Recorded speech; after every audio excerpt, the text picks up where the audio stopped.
Jalla Jalaluh yang senantiasa membuka pintu taubat sebesar apapun dosa yang kita lakukan, sebanyak apapun kesalahan yang kita perbuat.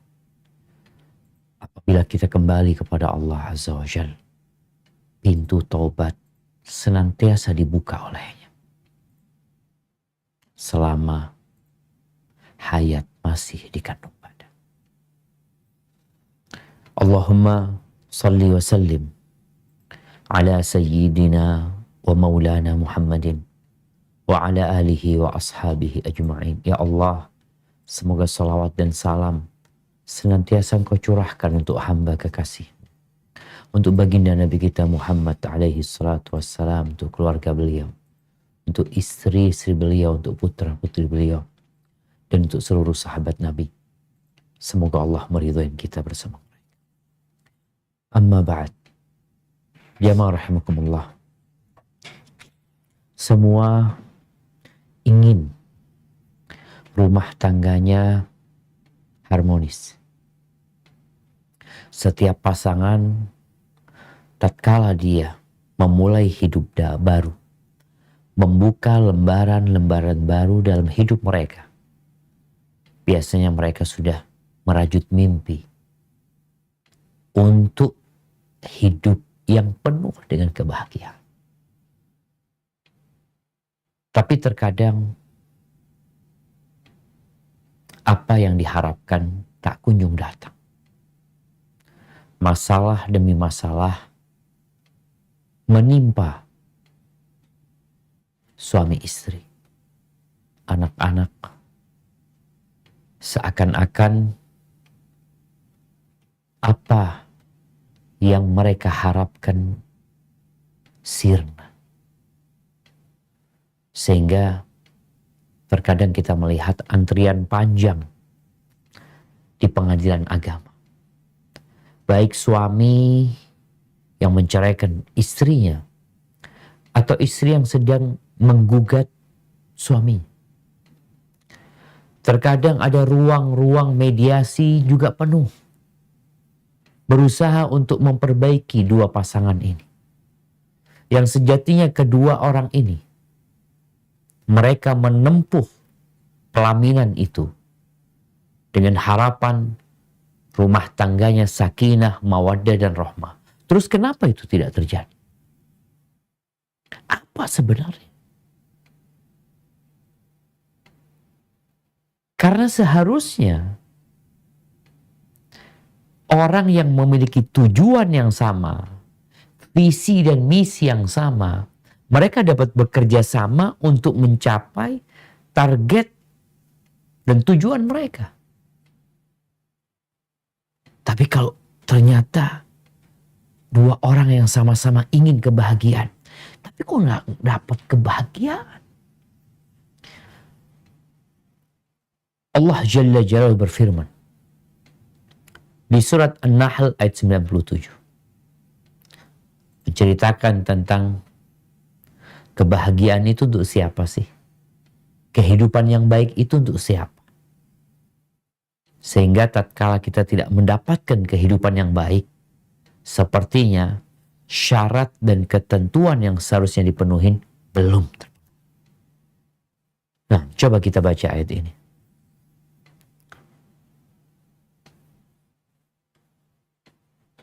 أعوذ بالله من الشيطان الرجيم من عمل صالحا من ذكر أو أنثى وهو مؤمن فلنحيينه حياة طيبة ولنجزينهم أجرهم بأحسن ما كانوا يعملون. Yang artinya, barang siapa yang mengerjakan amal soleh, baik laki-laki maupun perempuan dalam keadaan beriman, maka sesungguhnya akan kami berikan kepadanya kehidupan yang baik, dan sesungguhnya akan kami beri balasan kepada mereka dengan pahala yang lebih baik dari apa yang telah mereka kerjakan. Subhanallah. Ayat ini dicantumkan dalam kitab Merajut Mimpi untuk Kekasih di pendahuluan, di muqaddimah, agar siapa saja yang ingin mendapatkan rumah tangga yang harmonis, yang penuh dengan sakinah, mawaddah dan rahmah, yang terkadang kita mendoakan orang tersebut, barakallahu lak wa barak alaik wa jama'a bainakuma fi khair, semoga dikumpulkan dalam kebaikan, diberi berkah, dipenuhi berkah oleh Allah Azza wa Jalla. Kalau ternyata engkau tidak bahagia, berarti engkau belum beramal soleh. Keimananmu kurang, dosa dikerjakan. Maka salah satu pembahasan dalam kitab ini membahas tentang dosa itu sumber petaka.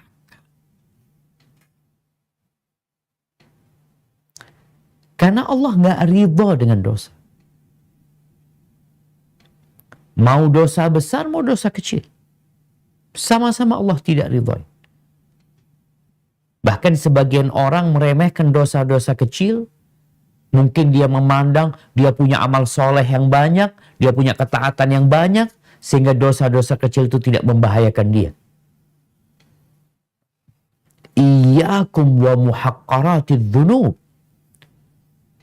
Kata Nabi alaihi salatu wassalam, tinggalkan, berhati-hatilah kalian dengan dosa-dosa yang diremehkan. Fa inna laha minallahi taliban. Akan ada penuntut yang sudah disiapkan oleh Allah berkaitan dengan dosa-dosa yang diremehkan. Bagaimana kalau itu dosa besar? Terkadang rumah tangga dibangun dengan dosa syirik.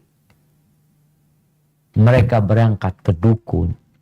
Mereka melakukan ritual-ritual, menghambakan diri kepada selain Allah Azza wa Jal, berkorban untuk selain Allah dengan harapan memiliki rumah tangga yang harmonis, dengan harapan pasangannya itu cinta sama dia, tunduk sama dia, nurut sama dia. Bagaimana? Padahal dosa yang paling besar itu syirik. Ahibati fillah, kita hidup dengan aturan. Sehingga orang yang beriman itu harus taat dan patuh dengan ketentuan yang dibuat. Kita tahu di dunia ini aja, mengendarai motor ada aturannya. Bekerja di sebuah perusahaan ada aturannya. Kita wirausaha, buka usaha sendiri, tetap ada aturan yang harus ditaatin.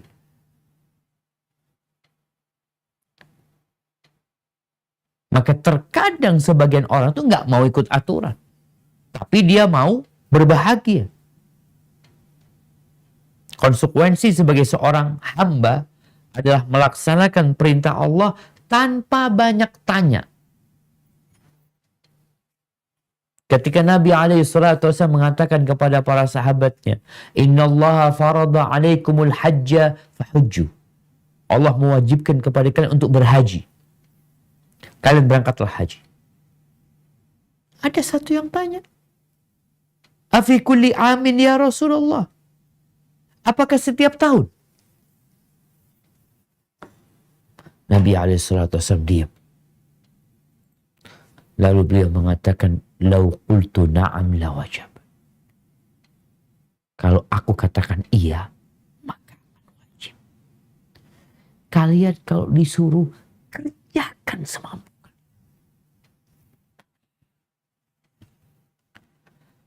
Di surat Al-Ahzab ayat 36. Apa kata Allah Azza wa Jalla? أعوذ بالله من الشيطان الرجيم وما كان لمؤمن ولا مؤمنة إذا قضى الله ورسوله أمرا أن يكون لهم الخيرة من أمرهم ومن يعص الله ورسوله فقد ضل ضلالا مبينا. Yang artinya, dan tidaklah patut bagi laki-laki yang mukmin dan tidak pula bagi perempuan yang mukmin apabila Allah dan Rasul-Nya telah menetapkan suatu ketetapan akan ada bagi mereka pilihan yang lain tentang urusan mereka. Dan barang siapa mendurhakai Allah dan Rasul-Nya, maka sungguhlah dia telah sesat yang nyata. Tuh, bayangin orang tersesat tuh nggak nyampe ke tujuan. Tidak ada pilihan. Tidak ada pilihan. Loh, kita kan berhak memilih. Ya. Kalau perkara-perkara yang mubah, silahkan. Tapi kalau Allah sudah katakan ini haram, ini wajib, seperti perintah sholat 5 waktu. Apakah bisa seorang hamba menawar, ya Allah 5 waktu berat buat anak. Anak kayaknya 3 waktu aja. Anak kayaknya mau maghrib sama isya aja. Gak ada pilihan. Dan semua aturan Allah itu ringan dibandingkan dengan aturan-aturan yang dibuat oleh manusia. Ibadah, Allah berikan kepada kita segala sesuatu. Lalu Allah minta kepada kita 5 waktu. Sedangkan perusahaan kita, kalau dia kasih mobil sama kita, kasih rumah sama kita, kita diperintahkan hadir jam 7 pagi, pulang jam 5 sore.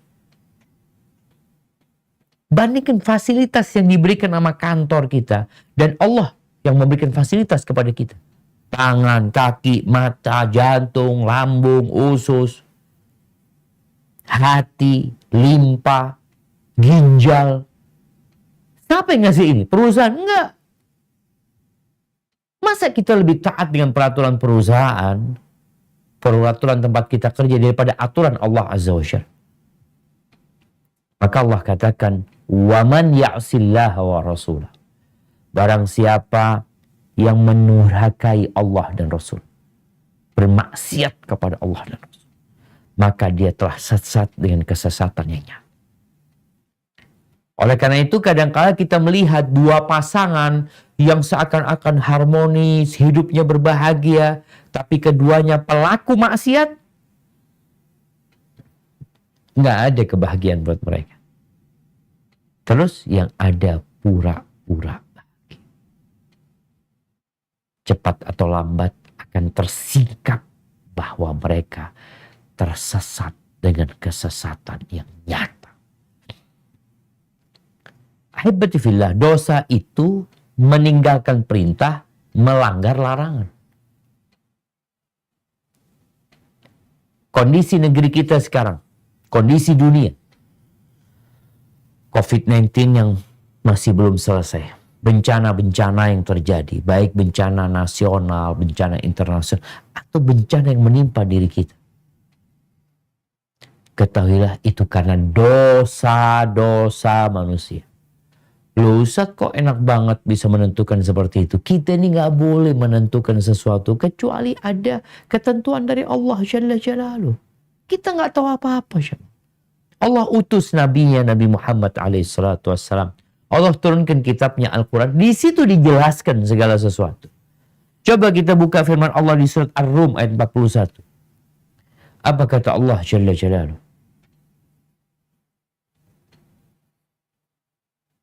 أعوذ بالله من الشيطان الرجيم ظهر الفساد في البر والبحر بما كسبت أيدي الناس ليذيقهم بعض الذي عملوا لعلهم يرجعون. Yang artinya telah tampak kerusakan di darat dan di laut disebabkan karena perbuatan tangan manusia, supaya Allah merasakan kepada mereka sebagian dari akibat perbuatan mereka agar mereka kembali ke jalan yang benar. Allahu Akbar. Jadi Allah berikan musibah itu karena kelakuan kita. Dan di balik itu ada hikmah agar kita kembali ke jalan yang benar. Namun terkadang kita melihat manusia yang berbuat dosa, yang melakukan kemaksiatan, bahkan kemaksiatan yang sangat menjijikkan. Kok hidupnya tenang-tenang aja Ustadz ya? Ekonominya lancar, badannya sehat, anak-anaknya sukses. Yang ini dibiarin sama Allah. Istidraj. Tapi kalau Allah berikan musibah, Allah sebutkan di ayat ini, liyudhiqahum ba'dalladzi 'amilu la'allahum yarji'un. Jadi kalau rumah tangga kita mengalami permasalahan, ada musibah yang menimpa keluarga kita, baik dari sisi ekonomi, dari sisi keharmonisan, maka Allah katakan la'allahum yarji'un. Semoga dengan musibah yang menimpa mereka, mereka kembali ke jalan kebenaran. Ahibati fillah. Di surat Asy-Syura ayat 30. Di surat Asy-Syura ayat 30 Allah Jalla Jalaluh menegaskan masalah petaka yang ditimbulkan oleh dosa. Kalau setiap dosa yang kita lakukan langsung Allah berikan hukuman, maka di muka bumi ini nggak ada yang hidup. Nggak ada satupun manusia yang hidup, wala binatang-binatang hidup. Tapi Allah banyak memaafkan kesalahan kita. Hanya dengan sebagian dosa Allah timpakan musibah kepada kita. Tidak semua dosa. Kalau semua dosa, nggak ada yang hidup di muka bumi. Supaya kita tidak congkak dan sombong dengan amal kita. Apa kata Allah di surat Asy-Syura ayat 30? A'udzu billahi minasy syaithanir rajim. Wa ma asabakum min musibatin fabima kasabat aydikum wa ya'fu 'an katsir. Yang artinya, dan apa saja musibah yang menimpa kamu, maka adalah disebabkan oleh perbuatan tanganmu sendiri. Dan Allah memaafkan sebagian besar dari kesalahan-kesalahanmu. Allahu Akbar. Banyak yang Allah maafkan, jemaah. Berkaitan dengan keributan yang terjadi dalam rumah tangga. Yang terkadang sudah sampai di ujung tanduk.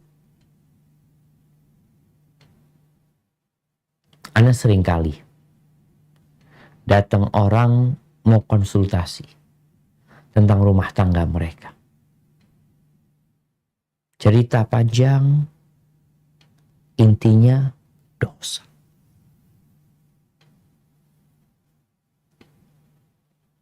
Baik yang dilakukan oleh seorang istri atau seorang suami.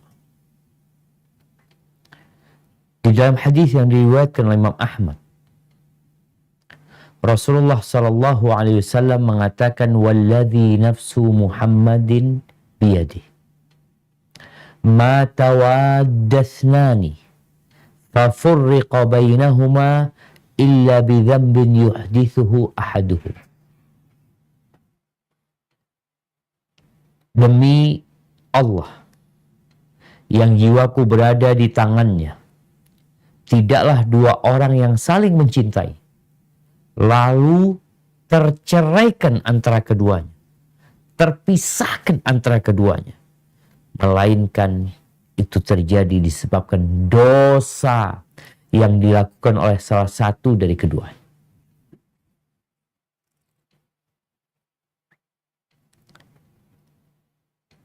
Al-Fudail bin Iyad rahimahullahu ta'ala, dia mengatakan, ini seorang alim ulama ya, yang dikenal dengan Abidul Haramain, Orang yang ahli ibadah di kota Mekah. Dia mengatakan, inni la'asillah.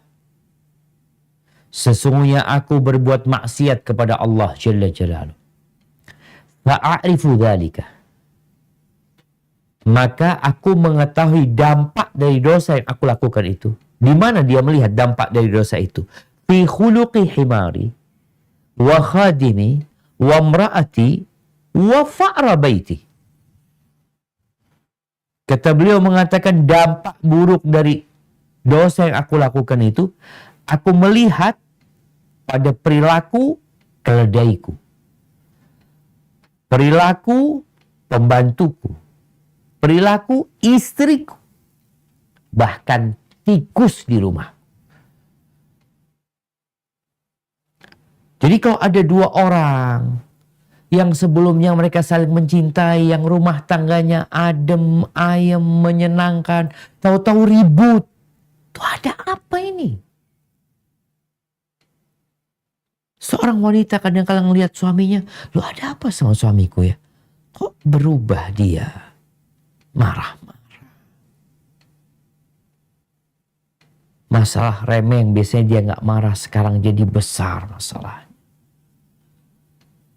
Suami juga melihat istrinya. Dia ngelihat, kok biniku agak kurang ajar. Biasanya dia menyambutku. Biasanya makan mendampingiku. Biasanya keluar izin. Kok sekarang keluar nggak izin? Makanan nggak siap. Ada apa?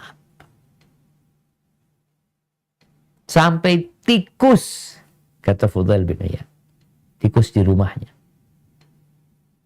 Yang mungkin tikus itu nggak pernah makan makanan mereka. Nggak pernah makan baju mereka. Baju itu yang bagus dimakan tikus. Kendaraan. Mobil yang biasanya enak, nggak mogok-mogokan, kok tahu-tahu nggak enak. Mesinnya nggak enak, remnya nggak enak. Al-Fudail bin Iyad mengatakan, itu karena kemaksiatan. Jadi ahibati fillah,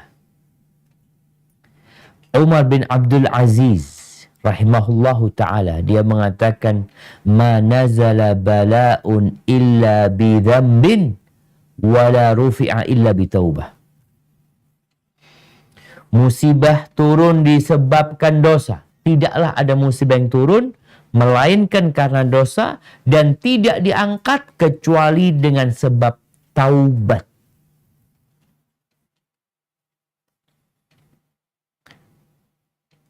Kondisi pandemi yang gak berakhir, yang mungkin sebagian bersandar kepada vaksin. Aman, vaksin. Allah bisa ciptakan varian baru yang kebal dengan vaksin.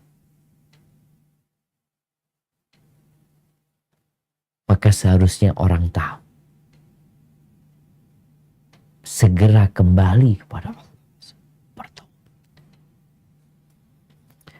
Di antara dosa yang menyebabkan rumah tangga itu nggak karu-karuan adalah durhaka sama orang. Rasulullah Sallallahu Alaihi Wasallam mengatakan, ridallah fi ridal walid, wa sukhtullah fi sukhtil walid. Keridhaan Allah itu bergantung dengan keridhaan orang tua. Dan murka Allah bergantung dengan murka orang tua. Terkadang suami istri setelah menikah, setelah memindah rumah tangga, sang suami tidak lagi peduli sama orang tuanya. Dia merasa dia sudah punya rumah tangga sendiri, sehingga dia sibuk ngurusin rumah tangganya, anak-anaknya, istrinya. Orang tuanya diacuhkan. Orang tuanya diabaikan. Padahal keridhaan Allah bergantung sama keridhaan orang tua. Gimana dia akan bahagia? Gimana dia akan merajut mimpi untuk kekasihnya, sedang sang pencipta murka kepada dia gara-gara dia tidak membahagiakan kedua orang tua. Dia lupa bahwa tatkala seorang sahabat bertanya kepada Nabi alaihi salatu wasallam, "Man ahaqqun nas bi husni sahabati?" Au man abar, siapakah orang yang paling pantas mendapatkan pengabdianku, pendampinganku? Siapa orang yang paling berhak aku berbakti kepadanya? Apa kata Nabi SAW? Ummu, ibu. Qultu thumma man? Ya, kemudian siapa? Ibu. Qultu thumma man? Iya Rasulullah. Setelah itu siapa? Ibu. Keempat baru bapak. Setelah itu yang dekat lagi istri, anak. Ini kalau ada orang berpikir dia akan merajut mimpi bersama rumah tangganya dengan durhaka kepada orang tuanya, omong kosong. Dia tidak akan mendapatkan itu. Allah akan murka sama dia. Bahkan kata Nabi SAW, ma min dambin ahaq au ajdaru an yu'ajjirallahu lahul uqubata fid dunya ma'a ma yaddakhiru lahu fil akhirah minal baghi wa qati'atir rahim atau minal uquq wal baghi. Tidak ada dosa yang lebih pantas untuk disegerakan hukumannya di dunia plus dengan apa yang Allah tabungkan buat dia di akhirat nanti. Dari dosa, durhaka kepada orang tua, memutuskan silaturahim, dan melakukan kezaliman. Doanya orang tua itu mustajab. Maka bagi para suami, ketika engkau sudah menikah, engkau harus dudukkan istrimu. Sampaikan kepada istrimu. Kalau benar kita ingin bahagia, kuncinya tinggalkan dosa. Kita terus beramal soleh. Dan amalan yang paling dicintai Allah setelah tauhid adalah berbakti kepada orang tua. Dan dosa yang paling dimurkai Allah setelah syirik diantaranya adalah durhaka. Ini suami istri kadangkala kalau sudah nikah, yang suami nggak peduli sama orang tuanya, yang istri kadang-kadang juga nggak peduli sama keluarganya. Baik, sang istri memang punya keterbatasan dalam berbakti kepada keluarganya. Tapi dia tetap wajib berbakti kepada orang tuanya sesuai dengan kemampuan dia. Dan dia juga berusaha membantu suaminya untuk berbakti sama orang tua. Walaupun berat buat dia, nggak enak buat dia, kalau bicara urusan fulus, urusan ekonomi, nih istri, mungkin sebagian istri nggak suka suaminya berbagi sama orang tuanya, sekarang dirubah. Bang, engkau mau ngasih orang tuamu, mau ngasih saudaramu, tafadhol, nggak usah ngomong sama aku. Kenapa? Karena aku ingin rumah tangga yang bahagia. Dan ini termasuk kunci kebahagiaan. Berbakti sama orang tua. Jangan durhaka. Kemudian tinggalkan dosa juga. Memutuskan silaturahim. Terkadang ya ada ketidakcocokan sama ipar. Ada ketidakcocokan sama saudaranya suami, saudarinya suami, atau nggak cocok sama saudaranya istri, kemudian terjadi keributan, mereka tidak bertegur sapa. Gimana akan bahagia? Gimana akan berkah hidupnya? Sedangkan tadi, bicara menyambung rahim, la yadkhulul jannah qati. Nggak masuk surga orang yang memutuskan rahimnya. Terus gimana kau mau bahagia di dunia? Kalau sudah divonis, nggak masuk surga. Gara-gara memutuskan rahim. Maka tolong sang suami, dia harus bijak. Ketika istrinya mungkin disakiti sama kakaknya, sama adiknya, sama keluarganya, maka dia harus bijak mengambil hati istri, memohon maaf kepada istri atas kesalahan saudaranya, dan mungkin yang salah istrinya, maka dia datang kepada kerabat kakak-kakaknya, mohon maaf atas kesalahan istri. Kalau ingin bahagia. Bukankah Nabi SAW yang mengatakan, man ahabba an yubsata lahu fi rizki, yang ingin diluaskan rizkinya, yang ingin dipanjangkan umurnya, falyasil rahimah, sambung rahimnya. Jangan pernah berpikir bahwasanya keluarga ini ya ngerecokin, bikin capek kita, menyibukkan kita. Ini kunci kebahagiaan juga. Dan para istri, tolong jangan sampai suamimu makan harta haram. Apalagi kalau harta yang dia makan itu harta warisan yang bukan miliknya.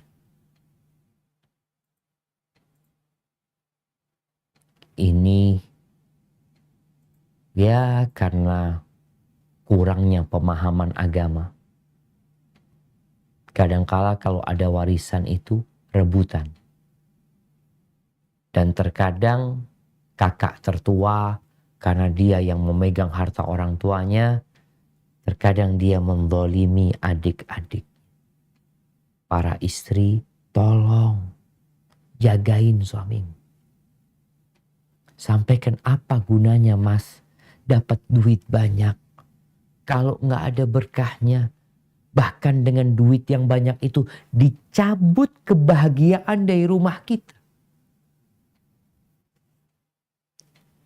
Maka suami istri ini demi menjaga, tolong selalu melakukan watawasau bil haq, watawasau bis sabr. Saling berwasiat untuk menetapi kebenaran dan menetapi kesabaran. Karena tadi kita udah baca ayat-ayat bahwasanya penyebab musibah, penyebab keributan itu dosa. Gimana kalau dosa ini dilakukan, gimana kalau kezaliman ini kepada keluarganya? Yang dia lebih wajib berbakti sama mereka daripada sama kawannya. Ahibati fillah. Di antara dosa yang terkadang diremehkan, atau bahkan sebagian memandangnya bukan dosa, yaitu menyebarkan rahasia ranjang. Ini dosa yang terjadi dalam rumah tangga yang dianggap biasa. Ana pernah isi ceramah di satu tempat, terus dia ngomong, Ustaz, di kantor nih, di sebuah perusahaan negara. Salah satu jamaah nyampaikan, Ustaz, di tempat kita ini Ustaz, kadang kalau lagi ke kantin, lagi ngobrol, mereka itu menceritakan kejadian malam hari bersama istrinya. Bahkan na'udzubillah, ada yang melakukan perzinaan dan diceritakan. Kalau bicara perzinaan, kata Rasul SAW, kullu ummati mu'afan illal mujahirin. Semua umatku itu dimaafkan. Jadi ada potensi dimaafkan mereka sama Allah. Kecuali orang yang berbuat dosa terang-terangan. Berbuat dosa terang-terangan, Allah nggak ngampuni. Dan di antara bentuk berbuat dosa terang-terangan, dia berbuat dosa di malam hari, nggak ada yang tahu, Allah tutupi dosa itu, pagi-pagi cerita dia sama kawan. Na'udzubillah min dzalik. Itu zina. Jangan yang zina, yang halal, hubungan suami istri, yang halal. Ini suaminya, ini istrinya. Apa kata Rasul sallallahu alaihi wasallam? Inna asyarran nas indallahi manzilatan yawmal qiyamah ar-rajulu yufdi ilal mar'ati wa tufdi ilaiha thumma yanshuru sirraha. Manusia yang paling jelek kedudukannya di sisi Allah. Manusia yang paling buruk kedudukannya di sisi Allah. Mungkin nih manusia tinggi jabatannya di dunia. Mungkin dia bos, mungkin dia JM, mungkin dia komisaris, mungkin dia ownernya. Mungkin dia di dunia ini dihormatin dan dihargai oleh manusia. Tapi kata Nabi SAW, sesungguhnya orang yang paling jelek kedudukannya di sisi Allah Azza wa Jal pada hari kiamat nanti. Ar-rajulu yufdi ilal mar'ah wa tufdi ilaiha thumma yanshuru sirraha. Bercampur, suami bercampur sama istrinya, istri bercampur dengan suaminya, kemudian ia menyebarkan rahasia istrinya. Jadi cerita yang di atas ranjang itu dosa. Kadangkala pengantin baru, dia udah ditunggu sama kawan-kawannya. Gimana ceritanya tadi malam? Cerita dia gini, gitu. Termasuk orang yang paling buruk. Gimana engkau akan bahagia? Subhanallah. Di dalam hadis yang lain, Rasulullah Sallallahu Alaihi Wasallam menyamakan orang yang menghubungi istrinya, lalu dia menceritakan kepada kawan-kawan dan sahibnya, itu seperti setan yang berzina. Setan perempuan ketemu setan laki di jalan, kemudian dia berzina. Seperti itu. Ini suami istri loh, bukan zina. Apa kata Nabi alaihi salatu wassalam? Fala taf'alu. Kalian jangan melakukan itu. Perempuan juga nggak boleh cerita sama perempuan-perempuan lainnya. Yang laki juga nggak boleh cerita. Ini sebuah rahasia. Fa innama dzalika mithlu syaitan. Laqiya syaitanatan fi tariqin. Faghasyiyaha wan nasu yanzur. Jangan kalian lakukan itu. Karena perbuatan menceritakan ranjang itu seperti setan laki-laki ketemu dengan setan perempuan di jalan, lalu nih setan laki ngumpulin tuh setan perempuan dan orang-orang melihatnya. Na'udzubillah. Kalau ada yang pernah melakukan itu, segera bertobat. Nih, ada banyak dosa, jam. Semua dosa berusaha untuk kita tinggalkan. Tapi dosa-dosa dalam rumah tangga, na'udzubillah, seperti seorang suami yang menghubungin istrinya ketika dia sedang datang bulan. Atau seorang suami yang mendatangi istrinya di duburnya. Mal'un. Dia terlaknat. Gimana mau bahagia engkau? Oh, merasakan nikmat. Nggak ada. Tempatnya kotoran. Dilaknat sama Allah. Allah halalkan nisa'ukum harthul lakum. Istri-istri kalian itu adalah ladang buat kalian. Fa'tu harthakum an-nasyi'. Datangi ladang kalian di tempatnya. yang belum menikah, belajari mana yang dosa dan mana yang bukan dosa. Yang sudah menikah, yang ketika engkau menikah dulu engkau juga nggak belajar tentang bagaimana berumah tangga. Belajar lagi. Di antaranya engkau harus tinggalkan dosa. Yang terjebak dalam dosa, apa yang harus dilakukan? Bertobat kepada Allah. Wa tubu ilallahi jami'an ayyuhal mu'minun la'allakum tuflihun. Bertobatlah kalian semuanya, wahai orang-orang beriman, agar kalian itu sukses. Ahibati fillah. Al-Imam Sufyan Ats-Tsauri rahimahullahu ta'ala, dia memberikan wasiat. Apa kata dia? Aslih sarirataka yuslihillahu ala niyatak. Perbaiki kepribadianmu, kesendirianmu, rahasiamu. Maka Allah akan memperbaiki yang nampak dari dirimu. Wa aslih fima bainaka wa bainallah. Perbaiki hubunganmu sama Allah. Yang punya masalah sama istrinya, yang punya masalah sama orang tuanya, yang punya masalah sama mertuanya, sama kerabatnya, sama kawan-kawannya, sama tetangganya. Perbaiki hubunganmu sama Allah. Yuslihillahu fima bainaka wa bainan nas. Allah akan perbaiki hubunganmu sama manusia.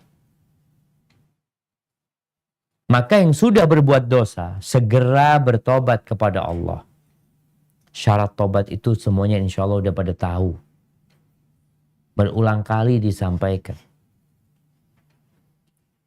Yang pertama, menyesali. At-taubatu an-nadam. Yang kedua, meninggalkan itu dosa.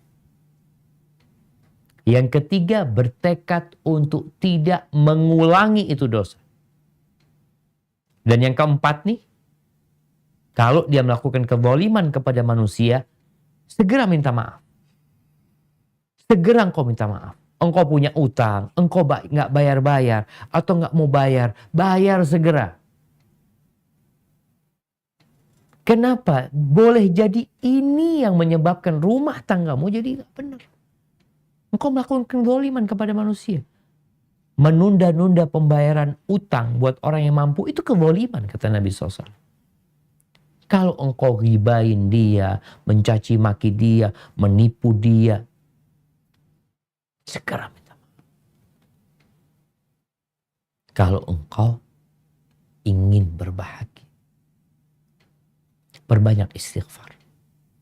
Rasul sallallahu alaihi wasallam mengatakan, istaghfiru. Istaghfirullah wa tubu ilaih. Kalian mohon ampunlah sama Allah dan bertobatlah kepadanya. Fa inni atubu ilallah fil yaumi mi'ata mar. Aku tuh bertobat, memohon ampun kepada dalam sehari 100 kali. Itu Nabi alaihi salatu wassalam. Bagaimana dengan kita yang tabiat kita itu berbuat dosa? Dan dalam kehidupan rumah tangga, kalau yang dilakukan suami itu kesalahan dalam urusan ya dunia, dalam urusan rumah tangga, bukan melanggar aturan Allah, maka sang istri maafkan dia, abaikan kesalahan suami, lupakan kesalahan suami. Tapi kalau yang melakukan pasangan hidup kita melanggar aturan Allah, maka jangan dibiarkan. Karena siapa yang membiarkan kemungkaran, sedangkan dia mampu untuk merubahnya, dia setan bisu. Maka suami istri, apabila melihat salah satu pasangan yang melakukan dosa, jangan katakan aku maafkan dia. Ini urusannya sama Allah dia nih. Kalau urusannya hak dia, silahkan dia maafkan. Tapi kalau urusannya sama Allah, suruh dia bertobat. Memohon ampun kepada Allah Azza wa Jalla. Innallaha tawwabun ghafur. Allah tuh maha menerima taubat dan maha. Hadza wallahu a'lam bishawab. Itu yang dapat Anda sampaikan mungkin dalam kesempatan kali ini. Mungkin kita akan masuk ke sesi tanya jawab. Ana kembalikan ke Ustadz Lukman sebagai moderator. Ustaz, Jazakumullah jazakallah khairan wa barakallahu fikum atas ilmu yang disampaikan. Masya Allah sangat bermanfaat sekali. Baik, untuk pertanyaan kami akan alihkan ke moderator yang khusus untuk pertanyaan. Tafadhal Akh Fauzi, tafadhal. Baik, Masya Allah. Jazakallah khair, barakallahu fiik. Assalamualaikum warahmatullahi wabarakatuh, Ustaz. Waalaikumsalam warahmatullahi wabarakatuh. Ahlan wa sahlan. Ahlan wa sahlan, ahlan bik, Masya Ustaz. Allah. Halo, Ustaz. Kabar kamu, Haji? Alhamdulillah, Ustaz. Allah yubarik fik, Ustaz. Masya Allah, fiik wa barak. Baik, Ustaz. Alhamdulillah sudah banyak pertanyaan sudah masuk nih, Ustaz. Ana izin untuk meringkas pertanyaan-pertanyaannya, Ustaz. Tafadhal, nah. Kemudian para jamaah, mohon maaf sebelumnya karena banyak pertanyaan, maka Ana akan pilih pertanyaan-pertanyaan sesuai dengan tema. Baik, bismillah. Semoga Ustadz beserta keluarga dan seluruh kaum muslimin selalu diberikan taufik hidayah dan dalam lindungan Allah Azza wa Jalla. Amin. Apakah dosa zina, kemaksiatan yang dilakukan sebelum pernikahan akan berdampak kepada setelah pernikahan, Ustadz? Lalu bagaimana sikap seorang istri terhadap dengan suami yang berpoligami namun dengan jalan selingkuh? Mohon nasihatnya, Ustaz. Barakallahu fiik. Ya hibbati fillah, kalau bicara dosa zina, tadi kita membaca ayat-ayat Allah yang menjelaskan bahwa kerusakan terjadi disebabkan dosa-dosa yang dikerjakan oleh manusia. Terus apakah dosa di masa lalu yang dikerjakan akan berdampak kepada masa depan kita? Boleh jadi. Bahkan kalau bicara dampak di dunia, itu lebih ringan daripada nanti azab di akhir. Kecuali dia sudah bertobat kepada Allah Azza wa Jalla. Karena at-ta'ib minadz-dzambi kaman la dzamba lahu. Yang bertobat dari perbuatan dosa seperti orang yang tidak berdosa. Sebagian orang itu sudah bertobat dari dosa zina. Dia udah bertobat. Alhamdulillah dia jadi orang baik. Tapi ada dosa lain yang dia belum bertobat darinya. Dosa apa, Ustaz? Terkadang dosa menunda tobatnya. Dia tuh berzina waktu kuliah, anggap. Semester pertama, kedua, ketiga, keempat. Dia ada dalam diri, oh nanti saya akan tobat, nanti akan saya tobat. Terus pas nikah dia tobat. Lulus kuliah 4 tahun dia baru tobat. Selama 4 tahun dia menunda tobatnya. Dan seharusnya dia juga bertobat dari menunda pertobatan dia. Ini yang kadang-kala orang merasa, ana udah tobat Ustadz, ana memang dulu gak benar ini itu. Tapi Allah Ustadz, rumah tangga ana kacau sekarang Ustadz. Apakah karena dosa-dosa ana yang lalu? Boleh jadi. Karena engkau belum selesai bertobat dari semua dosa. Laisa bi amanikum wala amani ahlil kitab man ya'mal su'an yujza bihi. Barang siapa berbuat dosa, pasti dibalas. I'mal ma syi'ta, fa innaka madziyun bihi. Kata Nabi SAW, silahkan kau berbuat semaumu, pasti kau dibalas. Kalau di dunia kita kerja sama orang, ada mungkin kerjaan-kerjaan kita yang tidak dihargai. Ada mungkin kesalahan-kesalahan kita yang tidak diketahui di tempat kerja kita sehingga kita aman dari hukuman. Tapi sama Allah pasti dibalas. Maka bertobatlah kepada Allah dan bertobatlah dari menunda tobat. Terus gimana Ustaz? Sudah nikah tapi kok nggak harmonis. Bertobat. Mohon ampun sama Allah. Perbanyak amal soleh, istighfar ya. Jadi bagaimana mengganti masa-masa yang penuh dengan kemaksiatan dengan masa-masa yang penuh dengan ketaatan. Dan ketika musibah menimpamu, maka engkau berbaik sangka sama Allah, mungkin ini penghapusan dosa-dosaku. Dan semoga Allah mengangkat derajatku. Dan jangan pernah berburuk sangka sama Allah, karena Allah lebih sayang sama kita daripada orang tua kita. Adapun bagaimana menyikapi suami yang ingin poligami, sejatinya laki-laki itu diperbolehkan untuk poligami. Tapi caranya bukan dengan selingkuh, bukan dengan berdosa, kemudian karena takut tambah banyak dosanya, kemudian dia menikah. Dia pikir dengan menikah selesai dosanya. Enggak selesai. Ini ada pemahaman-pemahaman kalau dia dulu selingkuh berbuat dosa, kemudian saya mau kawinin aja dia, saya mau tanggung jawab supaya selesai dosa kita. Enak banget kayak gitu. Setelah berzina, kemudian dinikahin tuh perempuan, dosamu 0. Ajaran siapa seperti itu? Tetap dosa itu perlu taubat. Makanya kalau ada yang memulai kehidupan poligaminya dengan berbuat dosa, katanya mau menjalankan sunnah. Gimana sunnah dengan dosa gitu? Ini satu hal yang bertentangan gitu.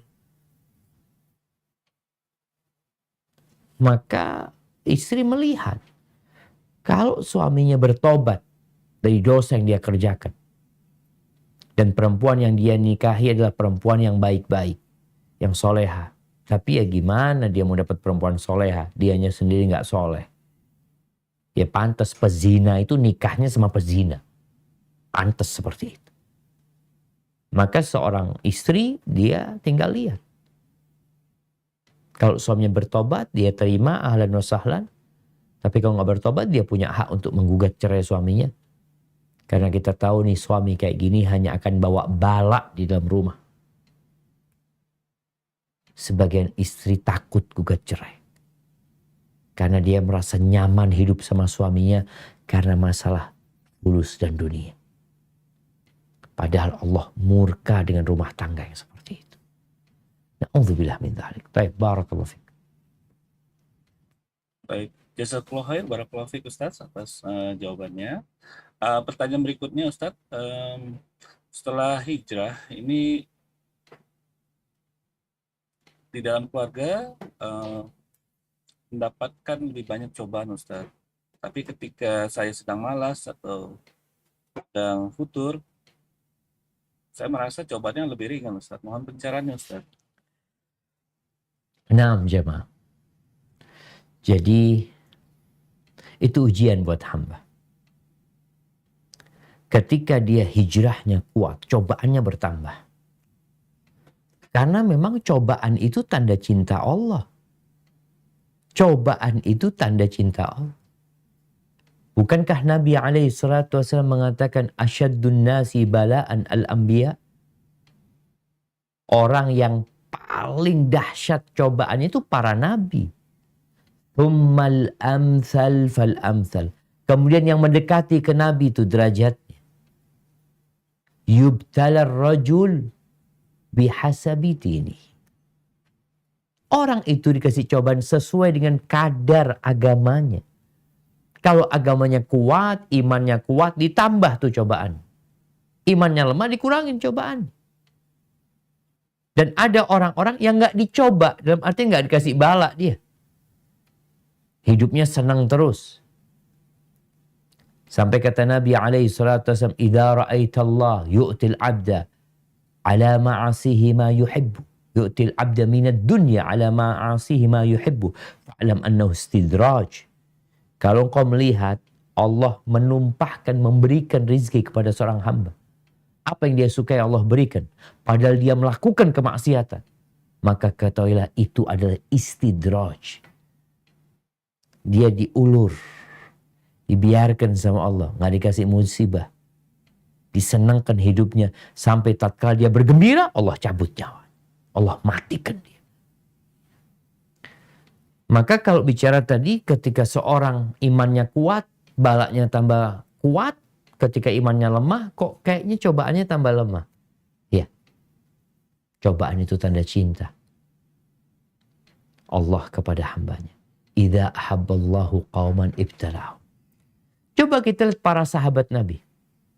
Sebelum mereka masuk Islam, hidup mereka senang di kota Mekah. Kalau bicara kehidupan sosial, mereka dihormati. Kalau bicara ekonomi, mereka nyaman hidupnya. Contohnya Mus'ab bin Umair, ketika dia masuk Islam, dia hijrah, ibunya memutuskan hubungan sama anaknya. Sampai Mus'ab bin Umair ini, namanya anak dimanja dulu sama ibunya. Dia sampai kulitnya ngelupas seperti kulitnya ular. Bersisik kulit jadi. Artinya nyamanan waktu kafir kalau gitu. Ya, dunia ini sijinul mukmin. Penjaranya orang beriman. Wa jannatul kafir, surganya orang-orang kafir. Jadi tatkala musibahmu itu melemah karena imanmu turun, maka yang kau perbaiki adalah imannya. Kita nggak boleh minta balak, jemaah, nggak boleh. Kita minta Rabbana atina fid dunya hasanah wa fil akhirati hasanah wa qina adzabannar. Tapi tatkala musibah itu datang, maka kita harus menghadapinya dengan meminta pertolongan kepada Allah Jalla Jalaluhu. Hadza wallahu a'lam bissawab. Baik. Jazakallahu khair, barakallahu fiik Ustaz. Ustaz, ini pertanyaannya tentang hasad nih Ustaz. Jadi dia suka melihat postingan teman beliau yang sudah bersuami dan selalu posting selfie, terus posting kemesraan dengan suami. Jadi bagaimana Ustaz, dia minta nasihatnya agar terhindar dari hasad, terus bagaimana, apakah perlu dia memberikan nasihat ke temannya itu Ustaz? Dan beliau minta izin Ustaz, supaya Ustaz memberikan nasihatnya ini, dia izin minta agar nanti dia videonya ini akan dikasih ke temannya Ustaz. Mohon nasihatnya Ustaz. Barakallahu fikum. Ahibati fillah. Ada orang-orang yang menampakkan kebahagiaan kepada orang lain, keharmonisan di depan orang lain. Belum tentu dia harmonis hidup. Karena sebagian manusia punya syahwat popularitas. Yang dia cari bukan keharmonisannya, tapi popularitasnya. Dia ingin tunjukkan hal itu. Rasulullah Sallallahu Alaihi Wasallam, beliau itu harmonis banget hidupnya, romantis banget sama istri-istrinya. Dalam satu peperangan, Nabi alaihi salatu wassalam mengatakan kepada bala tentaranya, Taqaddamu, maju kalian, maju. Maju tuh pasukan itu. Nabi di belakang sama Aisyah. Ngapain? Katakan Aisyah, gimana kalau kita lomba lari? Lomba lari sama Aisyah. Nabi alaihissalatu wassalam. Lomba lari menang Aisyah. Karena Aisyah masih kecil pada waktu itu. Masih ramping tubuh. Setelah beberapa lama kejadian seperti itu lagi. Nabi nyuruh pasukan itu maju ke depan. Pasukan itu maju ke depan. Nabi lari lagi sama Aisyah. Menang Nabi. Kata Nabi SAW, ini sama yang itu. Artinya kalau kita bicara keromantisan kita, keromantisan yang hakiki, yang kalau memang mau diceritakan sama orang agar orang mengambil pelajaran, silahkan. Tapi bukan untuk pamer. Bukan. Tujuanmu apa? Aisyah menceritakan bagaimana dia sama Rasul SAW mandi di satu belanga. Bagaimana makan sama Nabi SAW. Makan Nabi menggigit daging dari tulang lalu. Atau Aisyah yang menggigit lalu diberikan kepada Nabi SAW. Nabi menggigit dari tempat itu. Aisyah menceritakan hal itu agar kita ambil pelajaran. Bukan untuk pamer dan ditunjukkan kepada manusia. Ada hal-hal yang boleh ditunjukkan. Tapi ada hal-hal yang privasi sebenarnya. Apalagi kita tahu. Kullu dhi ni'matin mahsud. Semua orang yang punya nikmat itu ada yang. Jadi sebenarnya ada orang-orang itu hidupnya nggak romantis. Tapi dia gila popularitas. Ya Allah jamaah. Apa istilah sekarang? Demi konten. Demi konten berbuat apa saja. maka mungkin sampaikan kepada dia. Kalau dia memang ingin hidup berbahagia, ya silahkan dia melakukan tindakan-tindakan yang diridhoi Allah Subhanahu wa taala tanpa harus menunjukkan kepada orang-orang tersebut, khususnya ketika dia dalam kondisi yang tidak boleh dilihat sama lelaki sebenarnya. Hadza wallahu a'lam bissawab. Nah. Jazakallahu khair, barakallahu fiik Ustaz. Ini pertanyaan selanjutnya Ustaz dari seorang duda. Bagaimana cara menjemput jodoh yang secara syar'i yang sesuai dengan tuntunan agama Ustaz. Lalu di sini juga ada seorang akhwat yang sudah beberapa kali mencoba ta'aruf, namun hatinya belum ada yang seret, tapi ada kecondongan nih kepada seorang ikhwan, namun kecondongan itu beliau itu secara dunia Ustaz. Jadi belum mengaji, belum belajar agama, mungkin sholat puasanya mungkin pas-pasan Ustaz ya. Mohon nasihatnya Ustaz. Nah, barakallahu fikum. Ya hibbati fillah. Kalau bicara duda ini kan udah pengalaman sebenarnya. Tapi yang dia ingin tanyakan gimana sih? Dia mendapatkan istri yang sesuai dengan syariat. Kalau dulu dia mungkin bayi pacaran ya. Bahkan mungkin ada yang kebablasan sampai melakukan dosa, baru kemudian berpikir untuk tanggung jawab. Dan ini banyak di masyarakat seperti itu. Yang syar'i itu ya memang kau cari.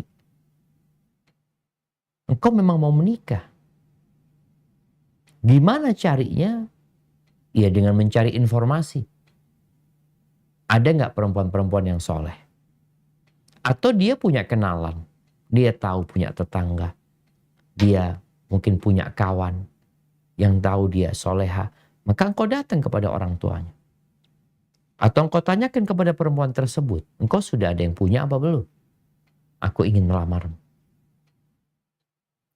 Jadi bukan menjalin hubungan sebelum pernikahan. Kalau bicara tadi ya ta'aruf. Sekedar perlu dia kenal sama nih perempuan. Sekarang mungkin ya di masa medsos seperti ini, perempuan itu mengirimkan CV tentang dia sehingga engkau bisa membaca dia, oh kayaknya fulan kayak gini. Fulan umpamanya ya baiklah. Informasi dari CV itu mungkin hanya 55% atau 50%. Sisanya harus cari informasi yang tepat. Anda mau ngobrol sama perempuan itu, boleh ngobrol sama perempuan yang hendak kita nikahin. Tapi nggak boleh khalwat. Namun lebih baik engkau cari tahu tentang dia. Memang kita lihat jamaah ya, Nabi SAW menikah itu ya dengan orang-orang yang memang dikenal gitu loh. Di kota Madinah pun mereka menikah bukan sama orang-orang jauh gitu. Tahu, oh fulana tahu sama fulana. Jadi ta'aruf itu sebenarnya dalam rangka mengetahui sosok yang hendak dinikahi. Boleh jadi informasi dengan CV atau informasi dari kawan atau kita yang cari informasi tentang perempuan tersebut. Kemudian kau datang kepada orang tuanya, kepada walinya, ungkapkan apa yang engkau inginkan dari dia. Kalau ada yang perlu ditanyakan kepada perempuan itu ya tadi boleh ngobrol, tapi tidak boleh berkhalwat. Ngobrol tentang hal-hal yang memang diperlukan. Adapun berkaitan dengan akhwat yang hendak menikah, ingat kita dilahirkan nggak bisa milih. Kapan, di mana kita mati kita juga nggak bisa milih. Tapi kalau nikah, engkau disuruh milih. Kata Nabi SAW, "Idza ja'akum man tardawna dinahu wa khuluquhu fa'ankihu."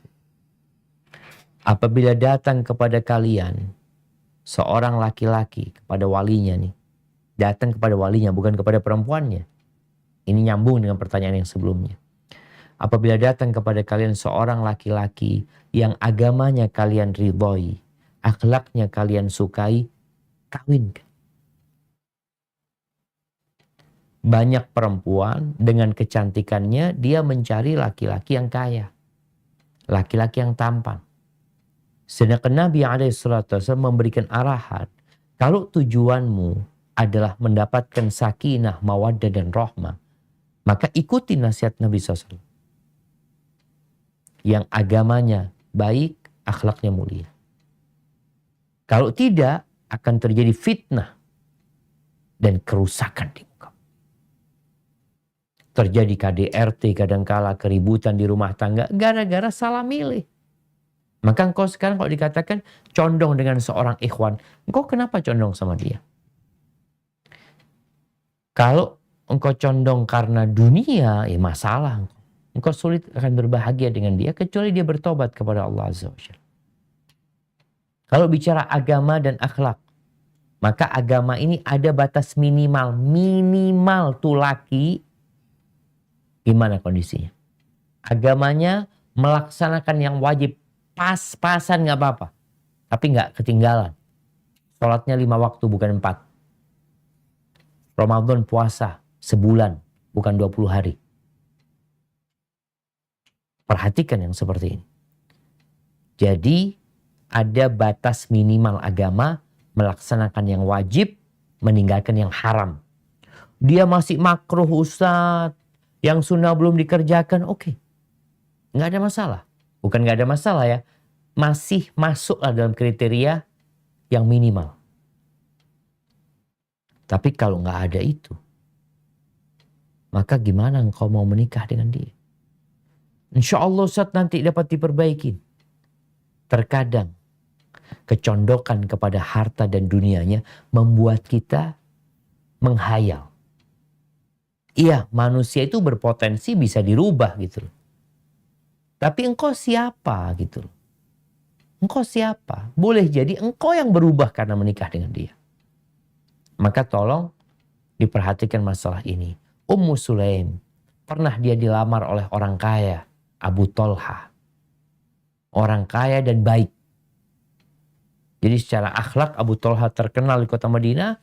Ya orang yang mulia, suka membantu orang lain.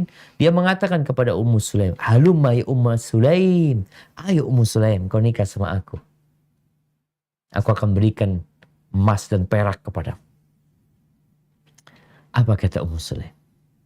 Mithluka la yurad. Abu Tolha, orang kayak engkau itu gak pantas ditolak. Orang baik. Tapi yang jadi masalah, engkau kafir dan aku muslim. Kalau engkau masuk Islam, aku ridho. Islammu sebagai mahar buat aku. Aku gak peduli sama duit.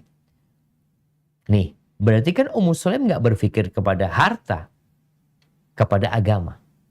Kalau akhwat tadi yang bertanya, engkau mikirkan apanya? Mikirkan hartanya, dunianya, atau memikirkan agamanya? Kalau engkau lebih memberatkan dunianya, gak peduli sama agama, ya siap-siap aja untuk hidup jauh dari kebahagiaan. Karena Nabi SAW mengatakan, takun fitnatun fil ardi wa fasadun arid. Akan terjadi kekacauan di muka bumi ini dan kerusakan yang besar. Na'udzubillah min dzalik. Barakallahu fikum. Nah. Wafikum barakallah. Jazakallah khair, barakallah fik Ustaz. Melanjutkan pertanyaan tadi Ustaz, ini mengenai ikhtiar mendapatkan jodoh yang terbaik. Apakah cukup berikhtiarnya dengan cara memperbaiki hubungan dengan Allah, memperbaiki kualitas ibadah, kualitas diri, dan menanti Allah mendatangkan jodoh yang terbaik tanpa melalui pertukaran CV? Lalu dia juga minta ibu mendoakan. Alhamdulillah sekarang dia berusia 31 tahun dan menjadi tulang punggung keluarga. Mohon nasihatnya Ustaz. Masya Allah, barakallahu fiik. Ya hibbati fillah. Ada usaha yang kita perlu perbaikin sama Allah Subhanahu wa Ta'ala. Tapi tetap ada usaha yang perlu kita jalankan. Seperti rezeki. Kita kalau mau cari rezeki, ya suruh berdoa. Suruh istighfar. Suruh bertakwa kepada Allah Azza wa Jal. Memperbanyak amal soleh. Berbakti kepada orang tua. Tapi ada usaha yang dilakukan. Nabi SAW mengatakan kepada para sahabatnya, la ayyahtatiba ahadukum. Seorang di antara kalian itu mencari kayu bakar. Kemudian dia bawa di punggungnya. Lalu dia jual. Dia dapat duit dari sana. Itu lebih baik daripada dia minta-minta. Ngemis. Artinya nih orang Nabi arahkan untuk usaha gitu. Bagi seorang akhwat yang menunggu. Iya, terkadang akhwat itu kan nunggu, Ustaz. Dia alhamdulillah dia lakukan tuh yang namanya ketaatan kepada Allah Azza wa Jalla. Namun perlu ada usaha lain. Apa usahanya? Mengenalkan dirimu ini. Kalau engkau mau menikah, kepada siapa? Kepada kawan-kawanmu yang perempuan. Katakan orang tua juga ada perannya, apalagi tadi dikatakan dia sebagai tulang punggung keluarga. Mungkin ada sampaikan kalau ada yang mau menikah, ana kepingin menikah. Dan sampaikan juga kadang-kala ada orang-orang yang takut ya, mau menikah dengan seorang perempuan yang dia sudah berpenghasilan. Kadang-kala dia tahu, ini perempuan gajinya 5 juta, ini laki gajinya 2,5 juta, nggak enak kata dia. Mau ngelamar seperti itu. Jadi perlu ada peran orang tua atau peran keluarga yang menawarkan.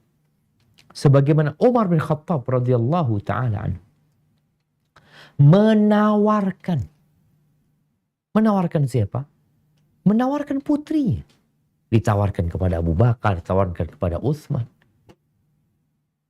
Dan bagaimana Ummu Habibah menawarkan adiknya kepada Nabi SAW. Nabi marah pada waktu itu. Jangan ditawarkan kepada aku.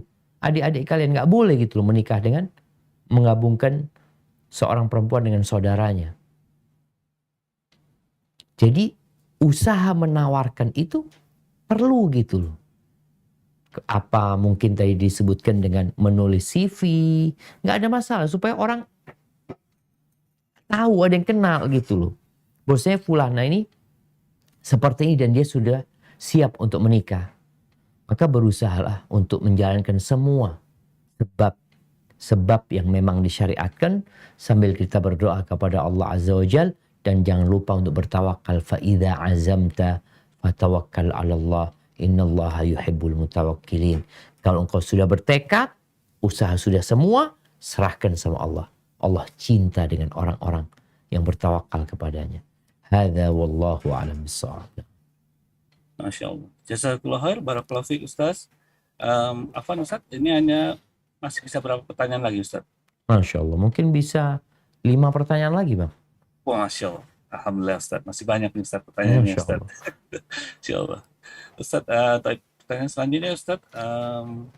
Kakak perempuan saya, suaminya kena sihir oleh perempuan lain.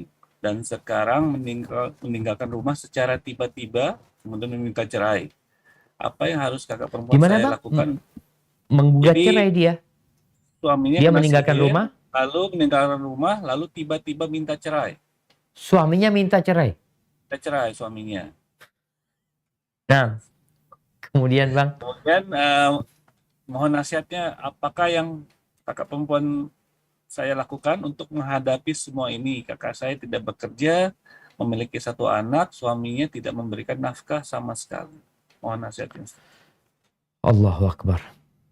Nah, ahibati fillah.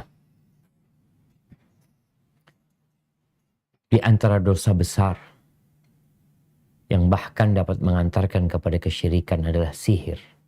Mengantarkan kepada kekufuran. Sihir. Dan sihir ini ya berdampak kepada kehidupan rumah tangga. Ada sihir yang memisahkan. Subhanallah jamaah. Ana ingat dengan cerita seorang syekh. Pada waktu itu ada seorang ustadzah ceramah lalu menganjurkan yang hadir untuk sedekah, untuk membangun madrasatul Quran ini dan itu. Ada seorang perempuan yang memberikan kalung emasnya. Masya Allah, kalung besar ini. Ada liontinnya yang besar, dia berikan. Akhirnya dijual nih emasnya. Ketika dijual ke tempat penjualan emas itu, mereka biasanya kalau ada matanya, ada batunya itu dilepas dulu ya. Ditimbang emasnya tanpa ada batunya. Ketika dicongkel, penjual emasnya ngomong kepada ustadzah ini. Dikatakan, engkau tahu punya siapa liontin ini? Kata ustadzah ini, nggak tahu, kata dia. Kemarin ada yang sodako waktu acara kajian dan aku nggak tahu siapa orang itu. Kata dia, engkau lihat di dalam liontinnya itu ada rambut. Ada rambut, ada buhul yang terus di dalamnya. Akhirnya si ustadzah ini berangkat lagi ke tempat dia ngisi kajian. Dia nggak pengen ngisi kajian, dia kepingin ketemu sama perempuan yang ngasih. Ketika dia ceramah lagi, dia nggak nyuruh orang-orang sedekah lagi. Dia liatin mana tuh perempuan yang ngasih liontin itu sama dia. Selesai kajian, perempuan itu datang. Ngatakan, ustadzah, kata dia, gimana kabarnya? Ustadzah, subhanallah ustadzah, sejak ana berikan liontin itu, hidupku jadi bahagia. Loh kok bisa, kata dia. Iya ustadzah, ana 9 tahun itu nikah sama suami, gak pernah tidur sekamar. Iya dia punya anak gitu. Cuma kita apa hidup. Ustadzah ini tanya, aku mau tanya, engkau dapat dari mana itu liontin? Jadi pada waktu nikah itu ada sahabatku yang baik menghadiahkan itu kepada aku. Sahabatnya. Subhanallah, ternyata sahabat yang menyihir sahabatnya. Kadang-kala karena hasad ya. Kenapa fulana kok nikah lebih dahulu ini dan itu. Sihir itu ada. Terus gimana sekarang sikap istri? Ketahuilah bahwasanya suamimu sakit. Jadi ketika dia tadi minta diceraikan. Padahal seharusnya suami yang menceraikan istrinya. Dia tinggal ngomong dia ceraikan istrinya, dia ceraikan. Tapi sekarang kondisi suami dalam pengaruh sihir. Sehingga perlu sang istri merayu suaminya. Oke, gak ada masalah. Engkau mamanya mau minta cerai, kita cerai nanti. Tapi aku minta kita perlu berobat dulu. Kayaknya anak yang perlu diruqyah mungkin seperti itu. Engkau juga dampingin aku. Jadi dibujuk suaminya supaya dia mau diruqyah. Karena kesian dia. Bukan suaminya yang gak benar, kecuali suaminya ini memang orang zalim. Jadi kalau sebelum urusan sama perempuan itu, suaminya ini memang yang gak ngasih nafkah, tapi dia gak sholat, dia banyak melakukan dosa, beda. Tapi kalau suamimu sebenarnya orang baik, tapi karena pengaruh sihir, maka Ana rasa ada usaha untuk memperbaiki. Dengan cara bisa dibawa ke ustadz untuk diruqyah, atau ruqyah mandiri. Ketika suami tidur di rumah umpamanya, dibacain ayat kursi, dipegang kakinya, dipegang kepalanya. Pokoknya ada usaha untuk meruqyah sang suami. Jadi keinginan dia untuk minta cerai, untuk bercerai, jangan diiyakan. Atau tadi disampaikan kepada suami, nggak ada masalah nanti kalau memang kita harus pisah. Tapi mungkin kita harus ada usaha yang kita lakukan. Dan buat perempuan yang menjadi ibu rumah tangga, yang dia tidak punya pekerjaan, yang kalau bicara cerai, dia akan berpikir bagaimana aku hidup nanti. Bagaimana nafkah buat aku dan anak-anakku. Ketahuilah, di surat At-Talaq, surat perceraian, Allah Azza wa Jalla mengatakan, وَمَنْ يَتَّقِ اللَّهَ يَجْعَلْ لَهُ مَخْرَجًا. Barang siapa yang bertakwa kepada Allah, Allah akan berikan solusi. Maka di sini engkau perlu memperbaiki hubunganmu sama Allah. Agar Allah memperbaiki hubunganmu sama manusia. Engkau perlu perbaiki rahasiamu, kesendirianmu. Allah akan perbaiki yang lainnya nanti. Allah akan kasih solusi. وَيَرْزُقْهُ مِنْ حَيْثُ لَا يَحْتَسِبْ. Allah akan berikan rizki dari arah yang tidak disangka-sangka. Selama ini engkau berpikir rizkimu dari suami. Suamimu bukan pemberi rizki. Bukan. Siapa yang memberikan rizki? Allah Azza wa Jalla, innallaha huwar razzaq dzul quwwatil matin. Allah yang maha memberikan rezeki dan dia yang maha kuat dan maha perkasa. Wa man yatawakkal 'ala Allah fahuwa hasbuh. Barang siapa bertawakal kepada Allah, Allah akan mencukupinya. Maka semoga kondisi yang ada ini menjadi pemantik ketawakalanmu kepada Allah Azza wa Jalla. Selama ini engkau bersandar sama suami gitu, bukan sama Allah gitu. Hadza wallahu a'lam bissawab. Baik, jazakallahu khair, barakallahu fiik Ustaz. Pertanyaan selanjutnya Ustaz, ini dari seorang ibu Ustaz. Ustaz.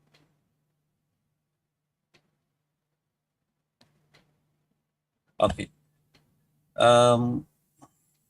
Ana sebagai ibu belum ridho anak lelaki Ana menikah karena sebelum dilanjutkan hubungannya ternyata ahwat ini mohon maaf sudah bermain hati sama ikhwan lain dan anak laki Ana tahu. Setelah itu anak Ana membatalkan ke orang tua si ahwat.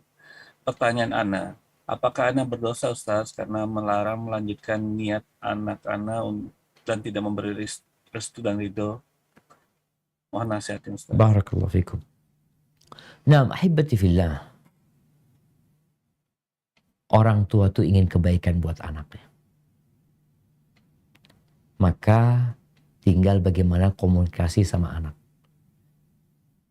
Ada anak yang sudah kadung seneng sama perempuan itu. Tinggal dilihat kalau perempuan itu mungkin berubah.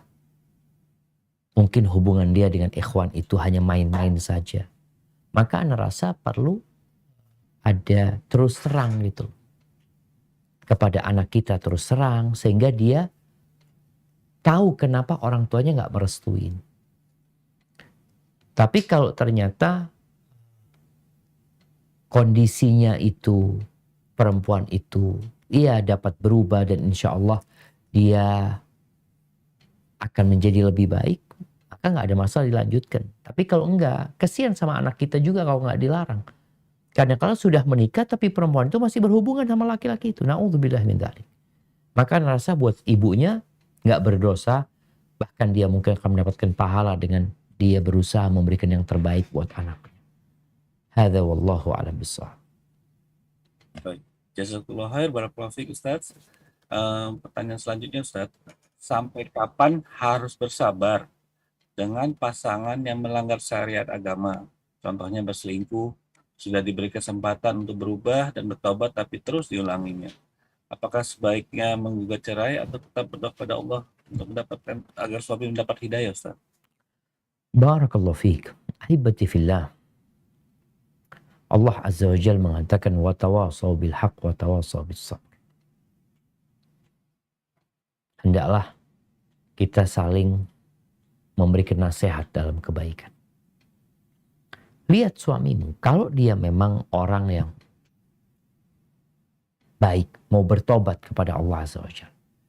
Tapi kondisi dia, ya na'udzubillah, dia kembali terjebak dalam dosa itu, kembali lagi terjebak dalam dosa itu, maka seharusnya engkau beri arahan kepada suami, hijrah, tinggalkan tempat itu, pindah ke tempat yang lainnya. Kalau enggak, engkau akan tetap berbuat dosa. Sampai kapan? Ya sampai kapanpun. Ketika dia memang semangat tobatnya lemah, lingkungannya nggak mendukung gitu loh. Maka kalau bicara apakah harus gugat cerai, kalau memang sudah dikasih tahu, apalagi ini berkaitan dengan dosa besar ya. Dilihat suaminya ini, suami anak mah sholat Ustaz, alhamdulillah 5 waktu sholatnya dijaga Ustaz. Dia juga orang yang suka ngaji, tapi kadangkala dia terjebak dalam dosa, itu berarti dia orang baik yang terjebak dalam dosa. Tapi kalau ternyata sholatnya dia jarang Ustaz, kemudian juga berkaitan dengan urusan perempuan, na'udzubillah min dzalik, maka gugat cerai itu salah satu cara merubah suami. Karena ada suami yang dia malu kalau dia bercerai sama istrinya. Dia takut tersebar di masyarakat ketahuan dia selingkuh. Karena nanti akan ditanya, kenapa engkau bercerai sama suamimu? Maka gugat cerai seorang istri kepada suaminya boleh jadi salah satu cara untuk merubah suaminya. Karena seorang suami kalau ingin merubah istrinya, yang pertama dia kasih nasihat. Yang kedua, dia pisah ranjang. Ini istri kan nggak bisa seperti itu. Tapi dia bisa gugat cerai suaminya. Supaya sang suami serius, aku tuh ngasih nasihat engkau. Aku ingin engkau berubah, itu sungguhan loh. Bukan main-main. Kalau engkau nggak mau berubah, pisah kita. Nggak ada masalah. Anak urusan makan, urusan apa, insya Allah Allah yang nanggung anak. Jadi untuk menunjukkan keseriusan istri memberi nasihat suami. Karena apa? Ada suami yang terus selingkuh, terus berzina. Karena dia tahu istrinya nggak bakal berani gugat cerai. Kenapa? Karena dia makan lewat aku. Keluarganya juga sering aku bantu. Hati-hati. Maka engkau harus menempuh jalan ini dalam rangka memperbaiki suami. Hadza wallahu a'lam bishawab. Jazakallah khair, barakallahu fiik Ustaz. Pertanyaan selanjutnya Ustaz, tadi saya menyimak kalau dosa lain yang bisa menimbulkan petaka rumah tangga adalah salah satunya memutus silaturahim. Lantas bagaimana jika berada dalam suatu keluarga besar yang masih mendengarkan musik, gibah, bercanda, banyak ketawa?